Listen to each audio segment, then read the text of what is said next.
রোজ রোজ রুটি খেতে ভালো না লাগলে সেই একই উপকরণ মানে আটা ও আলু দিয়ে দারুণ স্বাদের এই রেসিপি বাড়িতে বানিয়ে দেখতে পারেন, যা ছোট থেকে বড় যে কেউ খুবই পছন্দ করবে।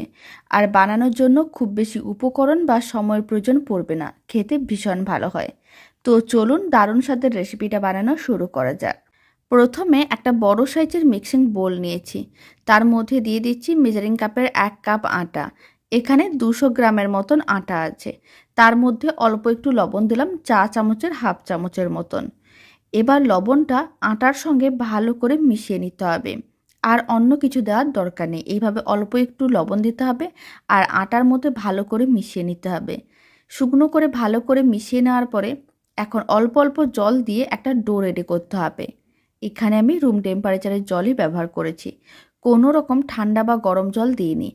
আর এইভাবে অল্প অল্প জল দিতে হবে আর একটা ডো রেডি করতে হবে। রুটি বা পরোটা করার জন্য যেরকমই ডো রেডি করি ঠিক সেরকম করে ডোটা রেডি করতে হবে।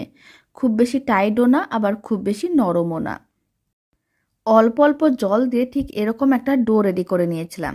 এবার ডোটার থেকে লেচি কেটে নিতে হবে। তার জন্য এইভাবে ডোটাকে হাফ করে নিতে হবে, মানে ডোটার থেকে দুটো লেচি কেটে নিতে হবে।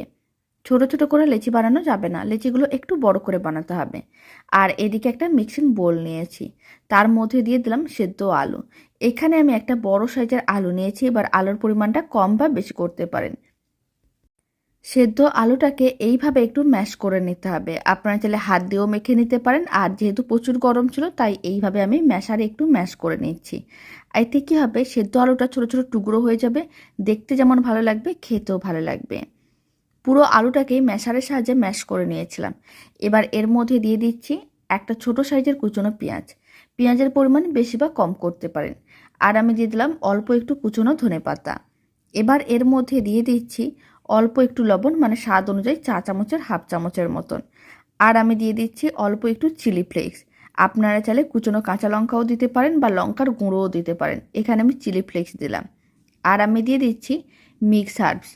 এবার আপনারা এর জায়গায় নুডলসের মশলাও দিতে পারেন বা কোনো রকম মশলা ছাড়াও করতে পারেন, আর না হলে এখানে ভাজা মশলার গুঁড়োও দিতে পারেন, মানে গোটা জিরে ও ধনেকে শুকনো খোলায় ভেজে গুঁড়ো করে সেই ভাজা মশলার গুঁড়োও দিতে পারেন, আর না হলে গরম মশলার গুঁড়োও দিতে পারেন। এবার সমস্ত কিছু একসঙ্গে খুব ভালো করে মিশিয়ে নিতে হবে। সমস্ত কিছু ভালো করে মেশানো হয়ে গেছে, আলুর পুর একেবারেই রেডি। এবার আমি কিচেন স্ল্যাবের উপরে সামান্য পরিমাণ আটা ছড়িয়ে দিলাম। আটাটাকে ভালো করে ছড়িয়ে নেওয়ার পরে এবার একটা লেচি নিয়ে নিতে হবে। যেই বড় লেচি দুটো আমি রেডি করে রেখেছিলাম সেখান থেকে একটা লেচি নিয়ে নিলাম। লেচিটাকে এইভাবে গোল বলের মতন করে বানিয়ে প্রেস করে চ্যাপটা করে নিতে হবে। তারপরে এইভাবে শুকনো আটার মধ্যে ভালো করে কোট করে নিতে হবে। এইভাবে দুদিকে ভালো করে কোট করে নিলে বেলতে অনেক সুবিধা হবে। তারপর একটা বেলনি নিতে হবে, বেলনিটা নিয়ে এইভাবে বেশ পাতলা করে বেলতে হবে, মানে রুটিটাকে যতটা বড় করে বেলা যায় ঠিক ততটাই বড় করে বেলে নিতে হবে। রুটিটাকে একটু পাতলা করে বেললে খেতে অনেক বেশি ভালো লাগবে, আর যদি রুটিটা মোটা থাকে তাহলে কিন্তু ভেতরটা কাঁচা থেকে যেতে পারে। তাই এইভাবেই পাতলা করে বেলে নিতে হবে। ভালো করে বেশ পাতলা করে বেলে নিয়েছিলাম। এবার আমি কিছুটা পরিমাণ আলুর পুর নিয়ে নেব। এবার আলুর পুরটাকে ভালো করে চারিদিকে ছড়িয়ে নিতে হবে। যে পরিমাণ আলুর পুর রেডি করেছিলাম সেখান থেকে হাফের মতন আমি আলুর পুর নিয়ে নিলাম। কোনো রকম আলুর পুর নাড়ানাড়ির ঝামেলা ছাড়াই এইভাবে বানিয়ে দেখতে পারেন, খেতে বেশ ভালো হয়। এবার আলুর পুরটাকে কি করতে হবে, রুটির চারিদিকে ভালো করে ছড়িয়ে নিতে হবে, মানে পুরো রুটিটাকে আলুর পুর দিয়ে কভার করতে হবে।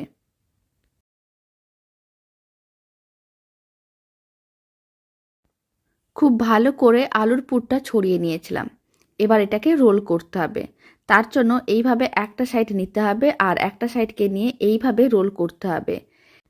আর যদি এই সময় অনেক বেশি চিটচিটে মনে হয় তাহলে আপনারা অল্প একটু শুকনো আটা ছড়িয়ে আবারও রোল করে নিতে পারেন। ঠিক এরকমই খুব ভালো করে রোলটা করে নিতে হবে।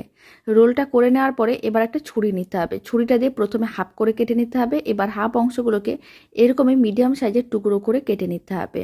আপনারা চাইলে টুকরোটাকে একটু ছোট বা বড় করতে পারেন, তবে মিডিয়াম সাইজের টুকরো করলে খুব সুন্দরভাবে কিন্তু রেসিপিটা রেডি হবে, ভেতরটা কাঁচা থাকবে না আর খেতেও ভালো লাগবে।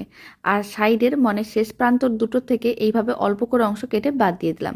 এবার এক একটা পিস নিতে হবে আর এইভাবে একটু গোল করে তারপরে প্রেস করে চ্যাপটা করে দিতে হবে।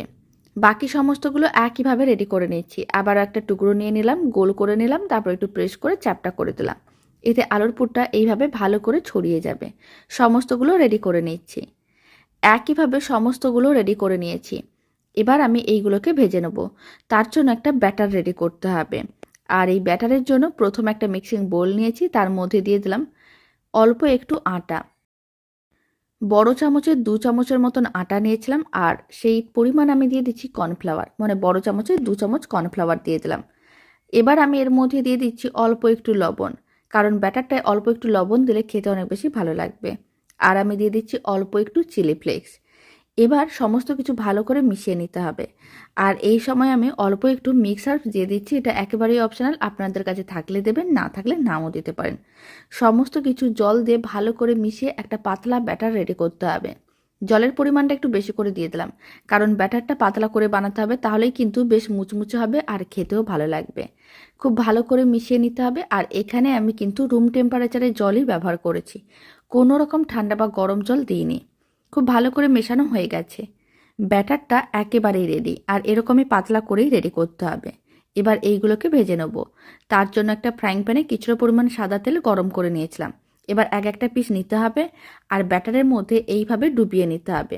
ব্যাটারের মধ্যে ভালো করে ডুবিয়ে নেওয়ার পরে গরম তেলের মধ্যে দিয়ে দিতে হবে। ফ্লেমটা মিডিয়ামেই আছে।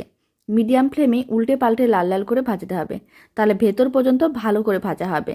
আর যদি ফ্লেমটা হাইতে থাকে তাহলে কিন্তু ভেতরটা কাঁচা থেকে যাবে, ওপরটা অনেক তাড়াতাড়ি লাল হয়ে যাবে। আর যদি লোতে থাকে তাহলে কিন্তু অনেক বেশি সময়ের প্রয়োজন পড়বে, আর খেতেও ভালো লাগবে না, কারণ নরম হয়ে যাবে। তাই মিডিয়াম ফ্লেমে উল্টে পাল্টে লাল লাল করে ভাজতে হবে। একইভাবে বেশ কয়েকটাকে আমি ব্যাটারের মধ্যে ডুবিয়ে গরম তেলের মধ্যে দিয়েছিলাম। 1 মিনিট এইভাবে রেখে দিয়েছিলাম, যাতে একটা দিক হালকা লাল হয়ে ভাজা হয়ে যায়। তারপরে কিন্তু এইভাবে উল্টে পাল্টে নিতে হবে, তাহলে আর উল্টোনোর সময় ভেঙে যাবে না। আর যদি গরম তেলে দেওয়ার সঙ্গে সঙ্গে উল্টোনো হয় তাহলে কিন্তু ভেঙে যেতে পারে। তাই এইভাবে একটা দিক যখন হালকা লাল হয়ে যাবে তারপরে কিন্তু উল্টে পাল্টে রাখতে হবে, যাতে দুদিকই বেশ লাল লাল হয়ে ভাজা হয়। ফ্লেমটা মিডিয়ামেই রাখতে হবে, হাই ফ্লেমে ভাজা যাবে না। আর 1-2 মিনিট অন্তর এইভাবে একটু উল্টে পাল্টে রাখতে হবে। মোটামুটি 5 মিনিটের মতন সময় প্রয়োজন পড়বে। 5 মিনিটের মধ্যেই বেশ লাল লাল হয়ে ভাজাও হয়ে যাবে, আর মুচমুচেও হয়ে যাবে। দেখতে যেমন ভালো হয়, খেতে তার থেকে অনেক বেশি ভালো হয়। 5 মিনিটের মতন ভেজে নিয়েছিলাম।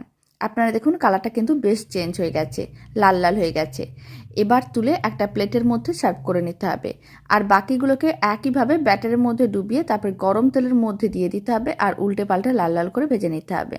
সমস্তগুলো ভেজে নিয়েছিলাম। এবার বেশ কিছুটা পরিমাণ একটা প্লেটের মধ্যে সার্ভ করে নিয়েছি। এবার ভেঙেও দেখিয়ে দিচ্ছি ভেতরটা কত সুন্দরভাবে রেডি হয়েছে। আর ব্যাটারের মধ্যে ডুবিয়ে ভাজার জন্য ভেতরের আলুটা বাইরে বেরিয়ে আসবে না। এতে দেখতে ভালো লাগবে, খেতেও ভালো লাগবে। রেসিপিটা শেষ পর্যন্ত দেখার জন্য অসংখ্য ধন্যবাদ। ভালো লেগে থাকলে আপনারা যদি ফেসবুক থেকে রেসিপিটা দেখছেন, পেজটিকে ফলো করে নেওয়ার অনুরোধ রইল। ইউটিউব থেকে দেখলে চ্যানেলটি সাবস্ক্রাইব করে নেওয়ার অনুরোধ রইল। পাশে থাকা বেল আইকনটি প্রেস করে নেবেন নতুন রেসিপির আপডেট সবার আগে পাওয়ার জন্য।